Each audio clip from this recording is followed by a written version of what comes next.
አንድ መጽሐፍ አለ 600 ዓመት ዕድሜ ያለው 240 ገጾች የያዘ ሙሉ በሙሉ ስዕሎች ናቸው። ሙሉ በሙሉ ቋንቋዎች አሉት። ግን ያንን ቋንቋ ዓለም ላይ ያለ ሰው ማንም ሰው አያውቀውም። የዓለም ምርጥ ቋንቋ ሊቃውንታት ሊፈቱት ሞክረዋል፣ ነገር ግን አልቻሉም። ሲአይኤ ሞክሮ ነበር፣ እሱም ሊፈታው አልቻለም። እንዲሁም ምንም ነገር አያቅተውም፣ ምንም ነገር ማድረግ አያቅተውም ተብሎ የሚታሰበው ኤአይ አርቲፊሻል ኢንተለጀንስም ይህንን መጽሐፍ መፍታት አልቻለም። 600 ዓመት ሙሉ ምንም ሰው ሊፈታው አልቻለም። የቮኒክ ማኑስክሪፕት መጽሐፍ ዓለም ሊፈታው ያልቻለው ሚስጥር። ዛሬ ሙሉ ታሪኩን አብረን እንቃኛለን። አብራችሁን ሁኑ። ከሌሎች ቋንቋዎች የሚለይበት ነገር አለው። አናባቢ ፊደሎች ቁጥሮች ከሌሎች ቋንቋዎች ያነሰ ነው። ይህ ምን ትርጉም አለው? ማንም አያውቅም። አራተኛ፣ ሁለት ቋንቋ ይመስላሉ። ሊቃውንታት ሁለት የተለያዩ የዲያሌክት ወይም ሴክሽን ዘይቤን ተመልክቷል። ምናልባት ሁለት ሰዎች ጻፉት፣ ማንም አያውቅም። ክፍል 4 የዓለም ምርጥ ሊቃውንታት ሞክረው ነገር ግን አልቻሉም። ለምን? የቮኒክ ማኑስክሪፕት ለመፍታት የዓለም ምርጥ ሰዎች በሙሉ ሞክረዋል።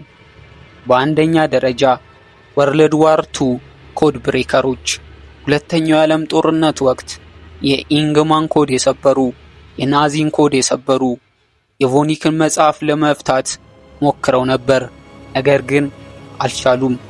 ሁለተኛ ኤንኤስኤ አሜሪካ የናሽናል ሴኩሪቲ ኤጀንሲ የዓለም ምርጥ ኮድ ሰባሪዎች በሙሉ ሞክረዋል፣ ነገር ግን አልቻሉም።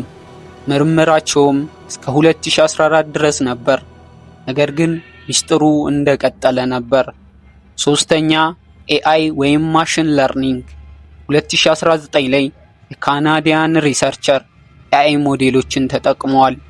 ኤአይም ዕብራይስጥ ሊሆን ይችላል ብሎ አስቧል፣ ነገር ግን እሱም ሊፈታው አልቻለም። አራተኛ ዩኒቨርሲቲ ሳይት ሪሰርቸሮች ዓለም ላይ ያሉ ምርጥ ሊቃውንታት ለዓመታት አጥንተውታል፣ ነገር ግን ሊሰብሩት አልቻሉም።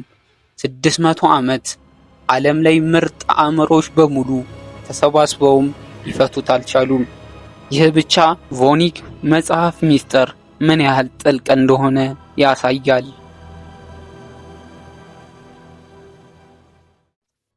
ክፍል 5 ንድፈ ሐሳቦቹ ምን ሊሆኑ ይችላሉ? ዓለም ብዙ ንድፈ ሐሳቦችን አቅርበዋል። አራቱ ግን ዋና ቋንቋዎች ጠፍተዋል። ምናልባት ይህን የሚያውቁ ሰዎች ጠፍተው ሊሆን ይችላሉ። ሶስተኛ ኦክሳ ነው፣ ምንም ትርጉም የለውም። ምናልባት አንድ ሰው በዘፈቀደ ምልክቶችን አስቀምጦ ሊሆን ይችላል፣ ምንም ትርጉም ሳይኖረው ሰዎችን ለማሞኘት ወይም ለማበልጸግ። ግን ይህ ንድፈ ሐሳብ ዳታ አያስፈልገውም፣ ቋንቋው ቅርጽ አለው። አራተኛ የሌላ ዓለም ቋንቋ ናቸው። አንዳንዶችን ይህንን ሲናገሩ ሳይንቲስቶች ይቀልዱባቸዋል፣ ነገር ግን ይህንን ንድፈ ሐሳብ ሕዝቡ ይወደዋል። ዓለም ምርጥ ሊቃውንታት ንድፈ ሐሳብ አንድን ወይም ሁለትን ብለው ያምናሉ።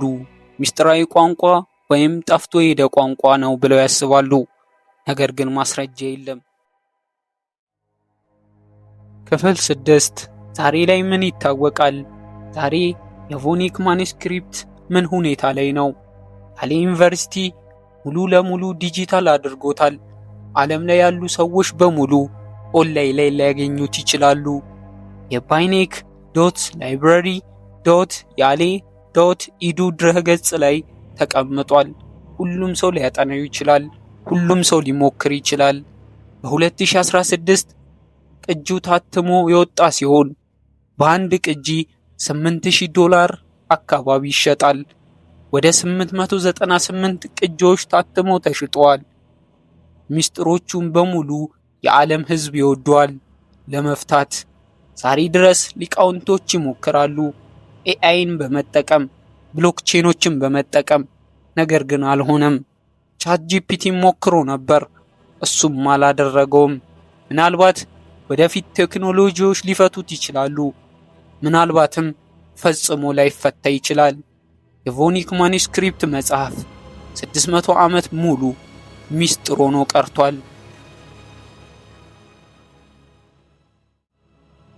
600 ዓመት 240 ገጾች የዓለም ምርጥ ሊቃውንታት ለመፍታት ሞክረው ነገር ግን አልቻሉም። የቮኒክ ማኑስክሪፕት ዛሬ ድረስ ሚስጥር ሆኖ ቀጥሏል። እናንተ ምን ትላላችሁ? ምንስ ሊሆን ይችላል ብላችሁ ታስባላችሁ?